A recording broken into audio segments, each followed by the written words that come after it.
Hola amigos de la República, hoy estamos con Mirta Vázquez, ex premier y ex presidente del Congreso. Con ella vamos a conversar un poco sobre la coyuntura política. Mirta, gracias por aceptar la entrevista, bienvenida. Muy buenos días, Enrique. Muchas gracias por la invitación. Se aprobó el viernes en el Congreso la solicitud para autorizar la presentación y trámite de iniciativas legislativas de reformas constitucionales relacionadas con el adelanto de elecciones generales en el presente periodo anual de sesiones. Esto significa que la Comisión de Constitución va a poder ver de nuevo el tema de adelanto electoral entre marzo, junio, julio aproximadamente. ¿Qué piensa de esto? ¿Cree que es una buena noticia? Mi impresión, por lo menos me parece que es compartida por varios, es que el problema es que las elecciones ya no van a poder ser realizadas en 2023. Eso creo que va un poco en contra de la demanda ciudadana. ¿Qué piensa usted? Efectivamente, yo comparto esa preocupación porque creo que el tema de las fechas era importante teniendo en cuenta que hay un reclamo casi generalizado de la población que sí le parecía importante ir a nuevas elecciones y que Este sea lo año. antes posible, Mm. porque creo que hay una crisis muy fuerte que está en ebullición, que ha costado vidas de personas. Y claro, era muy importante, digamos, desescalar la crisis avanzando con esta propuesta de adelanto de elecciones. Ahora, me da la impresión de que el Congreso está básicamente teniendo un cálculo que está en relación, digamos, a cómo y a quién le toca resolver la crisis. Ellos no se sienten llamados a proponer una salida a la crisis porque estratégicamente la están trasladando a la presión que se puede ejercer sobre la señora Boluarte, ¿no? Si ellos no aprueban un adelanto de elecciones, la presión se va a concentrar en la presidenta y saben que para ellos estratégicamente es mejor eso. Y además lo segundo es que el Congreso claramente dentro de su micropolítica y de los intereses que cada uno de los congresistas tienen, pues el cálculo es no quererse ir y extender su periodo lo más que puedan, porque eso significa sostener ese poder y esos privilegios que ostentan, ¿no? ¿Y no podría salirle mal esta jugada del Congreso de trasladar la presión a Dina Boluarte? Por ejemplo, que Dina Boluarte en un momento no llegue a soportar la presión social y termine renunciando, por ejemplo. Yo sé que muchas veces ha dicho que no lo va a hacer, eh, pero la opción siempre está presente. Sí, esa es una posibilidad porque creo que la presión de la calle va a continuar, que eso lo sabe Dina Boluarte, en Aunque ha realidad disminuido, ¿no? ha disminuido en cuanto a, digamos, la extensión de la protesta, porque obviamente digamos, las fuerzas sociales tienen un nivel también de agotamiento, pero eso no quiere decir que reduzcan el nivel de intensidad. Si tú miras, por ejemplo, en las provincias, el tema sigue muy vigente, la gente sigue movilizándose y yo creo que en algún momento nuevamente, porque esa es la dinámica, digamos, del movimiento social, que por supuesto tiene agotamientos porque obviamente depende mucho el factor logístico, etcétera, pero una vez que recuperan ese momento, digamos, de agotamiento, vuelven a las calles y vuelven a un nivel de presión alto. Entonces yo creo que la dinámica va a ser así. Dina Boluarte lo sabe ¿Usted la ve y creo que renunciando en algún escenario, Dina Boluarte? yo creo que si llega este nivel de protesta, nuevamente adquiere niveles importantes, como parece ser que va a suceder, y Dina Boluarte no tiene la capacidad de también compartir la responsabilidad con el Congreso, como no la ha tenido hasta ahora, no logra en el Congreso nada. Y además, en estas circunstancias, siendo que el gobierno mismo se le hace inviable, porque en verdad se le está haciendo inviable, o sea, ¿qué objetivos país está echando adelante? Ninguno. ¿Qué, digamos, propuestas ella puede concretar o qué alianzas puede llevar adelante? No tiene ninguna. Creo que en algún nivel, en algún momento ella podría verse presionada y claro, en ese escenario creo que el Congreso también lo tiene resuelto, porque el Congreso dice, bueno, si ella renuncia, claro, ellos van a tomar una decisión de como manda la Constitución, digamos, de convocar a elecciones, pero bueno, digamos, ese sería el último escenario que ellos evaluarían, mientras tanto ganan tiempo quedándose y no resolviendo el adelanto de elecciones. Entonces, creo que ellos tienen claro el plan. Y bueno, más bien la señora Boluarte es la que vuelve a ser el centro de la presión en este momento sin capacidad de mirar posibilidades de resolverlo, ¿no? Salvo la renuncia. Ahora, yo discrepo con usted en el siguiente sentido. Me parece que cuando ya lleva 60 muertos este, por represión, etcétera, eh, no todos, claro, pero buena parte de ellos, eh, si eso ya no impulsa a un gobernante a renunciar, no se me ocurre qué podría impulsarlo a renunciar, quiero decir. Sí, Eh, yo estoy de cre- acuerdo también yo, con yo, yo, esta yo, lo, posibilidad. lo que quiero decir es que Mm. yo siento que el gobierno ya pasó la peor parte. Eh, digamos, el peor momento creo que ya para utilizar alguna mm, metáfora acuática, lo surfeó, ¿no?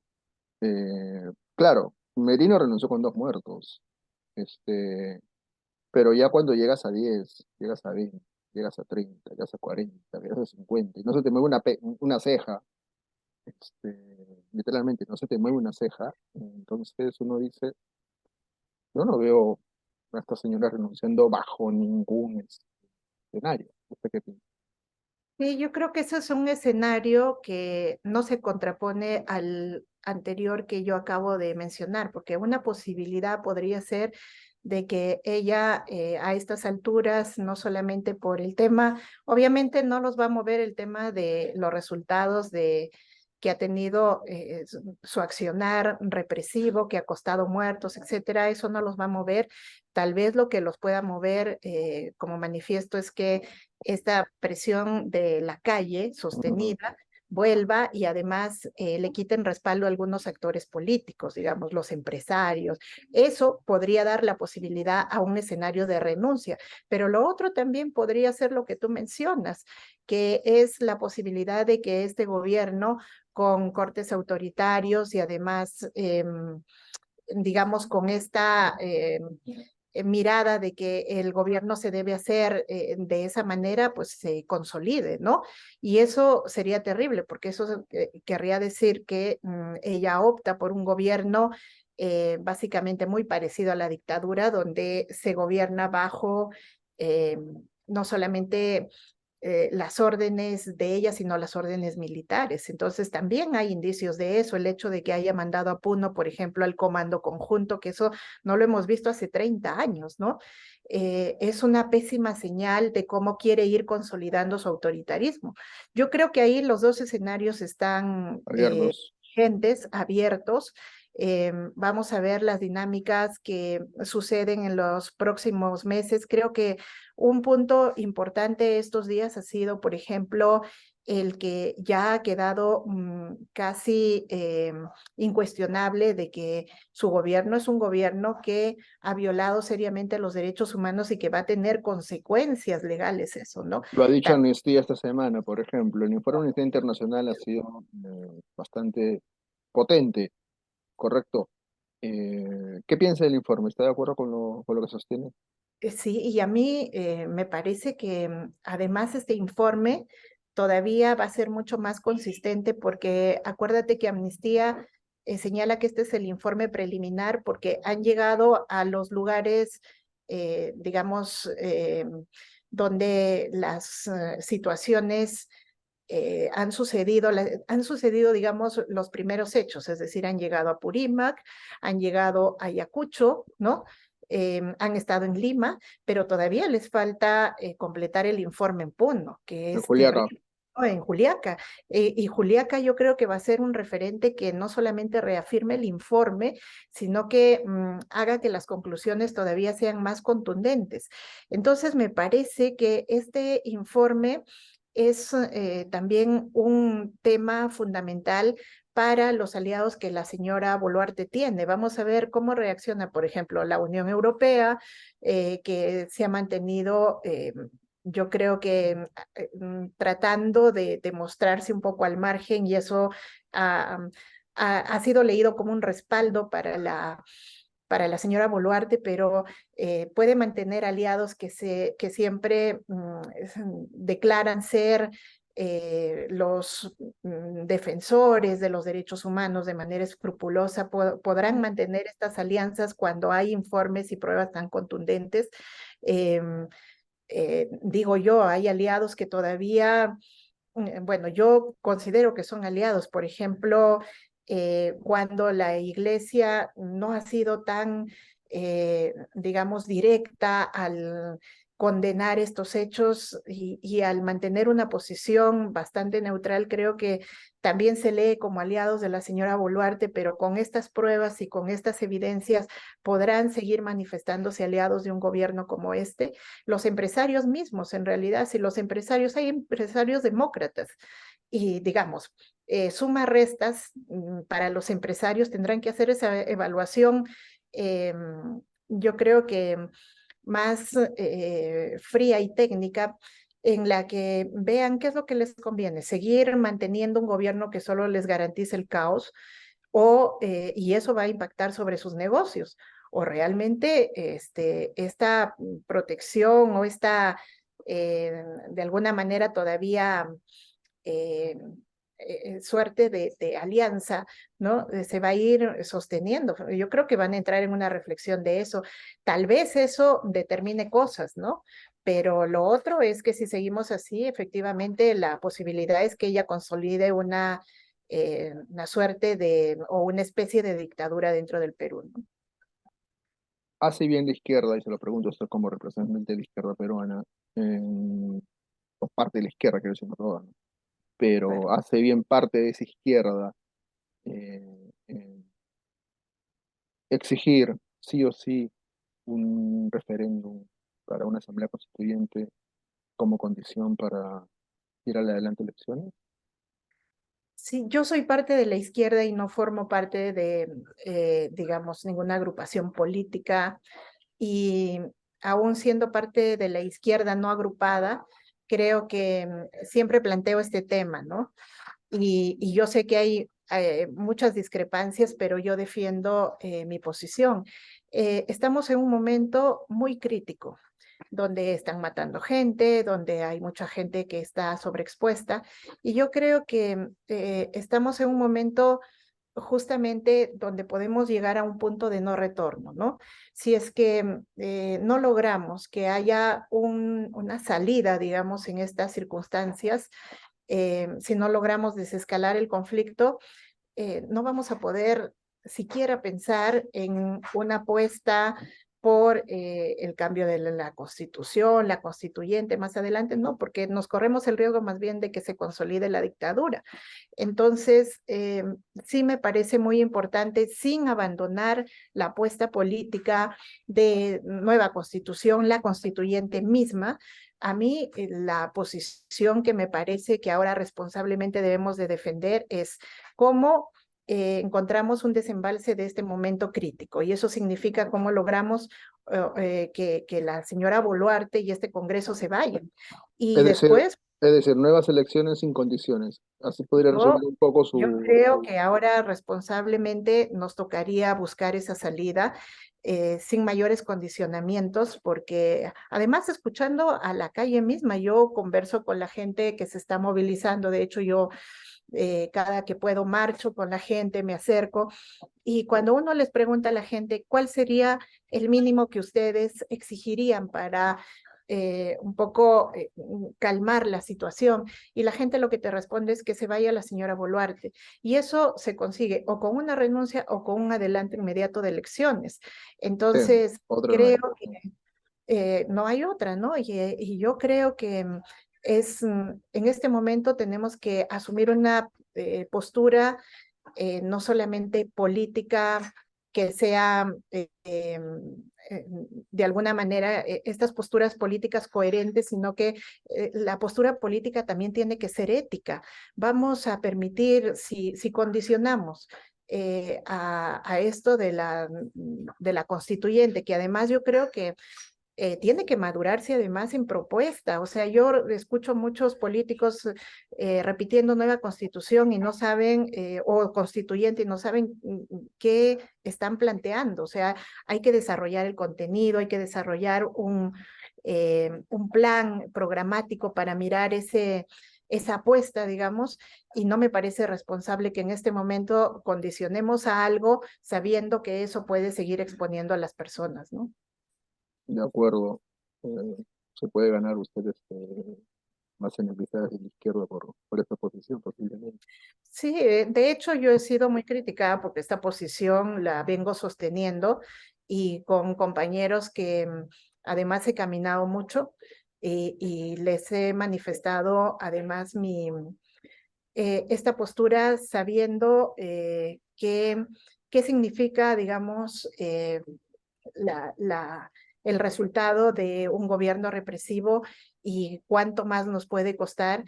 Y creo que hay que pensar justamente éticamente en cuánta gente estamos desprotegiendo. Yo resumo siempre y cuando discuto, resumo todo en esto, ¿no? Creo que hay que empezar a resignificar la política. La política no solamente son apuestas programáticas, la política finalmente es cuidar a la gente, ¿no? ¿Qué crítica puede hacer, y se lo pregunto también como persona izquierda, ¿no? La izquierda a esta situación? Eh, Vamos, usted fue premier del gobierno de Castillo, que terminó dando un golpe de Estado. Dina Boluarte fue vicepresidenta del gobierno de Castillo, llegó con una plataforma de izquierda. No estoy diciendo que la izquierda sea la única responsable de toda esta situación, porque eso sería en realidad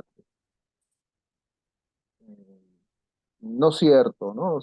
Sería una mentira, pero sí tenemos una cuota de responsabilidad.